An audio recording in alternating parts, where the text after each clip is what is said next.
How's it going, everybody? Welcome back to another episode of Bodacious, Rant with Burn and Rye. Hope everybody's doing great. We are talking about a movie that I've been low-key looking forward to. Like, it was one of those things. I saw the trailers and I was like, okay, this could potentially be really good, or it's gonna fall flat like some other animated films did. And then we're talking about DreamWorks' latest film, potential hit, The Wild Robot. And I say potential just because it's getting good waves now, but I don't know how it's going to play out in the next, through its box office and stuff. But this is non-spoiler as always, so please do not forget to give us a like if you do enjoy the video or if you saw the movie. Ring the bell to stay up to date with notifications, and of course subscribe. It's much appreciated, everybody, and like I said, we love all of you for watching our stuff, so thank you. So this one, I would say it's a mix of, it's kind of like a very similar storyline at this point in Hollywood, where basically something is it's essentially a fish thrown out of water story, where Lupita Nyong'o plays a service robot who crashes in the middle of the wilderness and is struggling to find their purpose, or lack of purpose in a chaotic world and stuff like that.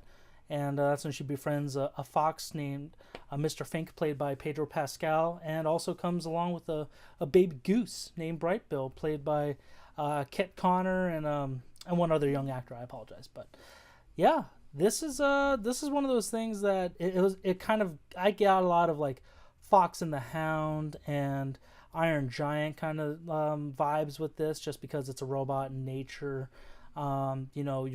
Again, it is kind of like nature versus nurture, all that kind of argument going on in this story. And man, such an emotional, like, given it's mostly for families and children, but man, this movie was so well done. I think this beats anything Disney's had in the last few years, in my opinion. So I just got the floodgates opened up. That's all I got to say when I watched it. But Bern, what did you think of this movie? The floodgates were open for me as well. What a touching and emotionally driven movie. Definitely easy for me to say one of my favorites of the year so far. I know we're already coming into the tail end of 2024, so I can't imagine this movie will drop many spots. But man, what a ride this movie was. Coming into it, I didn't really have too much expectations. I remember seeing a very brief trailer and thought, I'm good. I'm going to go watch it. This looks visually appealing. Hopefully narratively it's also appealing, but it's done enough for me to be interested at least. And yeah, I mean, what can I say? This narrative is just fantastic. As you mentioned, it does feel like it pays homage to a lot of those other movies that you mentioned. I would also throw in Wall-E in there too. But yeah, this movie very much sort of sets its own on its own path in terms of emotion. I feel like and a lot of the things that it covers, where this movie kind of sort of encapsulates a lot of the different facets of life, from growing up, being a kid, coming of age, to something that we don't really see a lot in children's movies when it comes to touching on topics of parenthood and having responsibility over another being's life. I thought they handled a lot of those topics really well, on top of a lot of more broader topics. I think this movie does a really good job of addressing those in a way that it's fun for kids, but there's a lot of meat there for adults as well. And not to mention just the gorgeous animation in this movie. I didn't know this was actually an adaptation of a children's book. Not familiar with any of those stories, but that's actually kind of cool. So I'm not sure how close it is in terms of the art style to the books, but just on the movie basis alone, I thought this was just absolutely breathtaking in parts. I'm kind of bummed I didn't get to go watch this one in IMAX, because that kind of just would have blown me away even further. But even just on a normal screen, this movie was just a visual feast from beginning to end.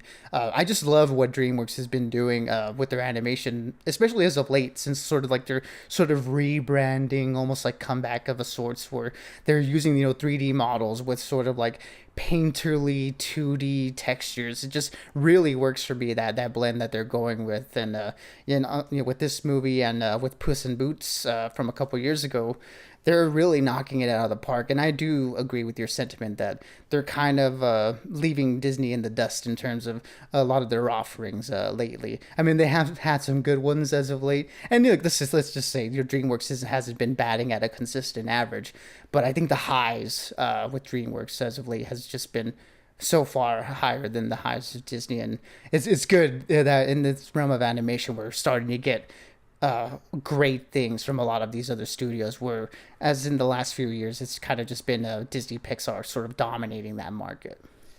I mean, the even the simplest thing with this one, and I just started watching Puss in Boots: Last Wish, so I'm a little late on that one.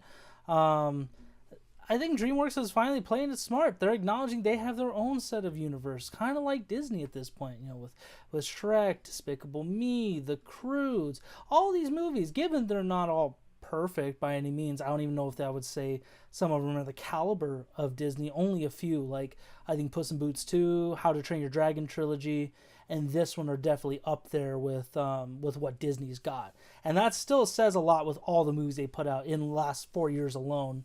Um, and yeah, the animation, it's almost like you're reading like a storybook picture. Like given you're looking at pictures and stuff, but you're almost seeing them in motion and how you would read them and how you would get into it. So it's definitely just beautiful art style.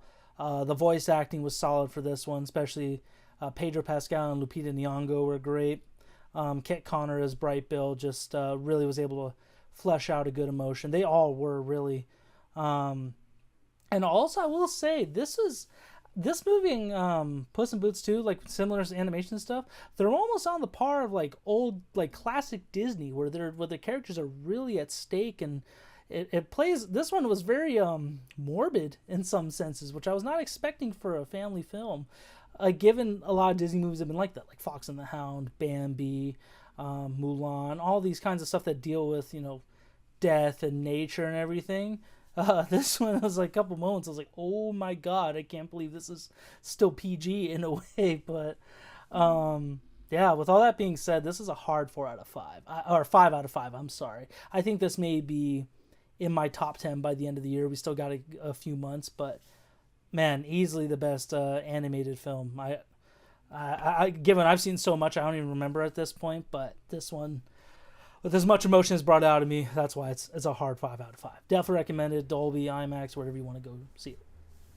I think just go see this movie. I hope it's not one of those gems that sort of falls under the radar and people don't discover it until it comes out, on home video. It's just, man, this movie deserves to be seen, and it deserves to be seen in the theaters.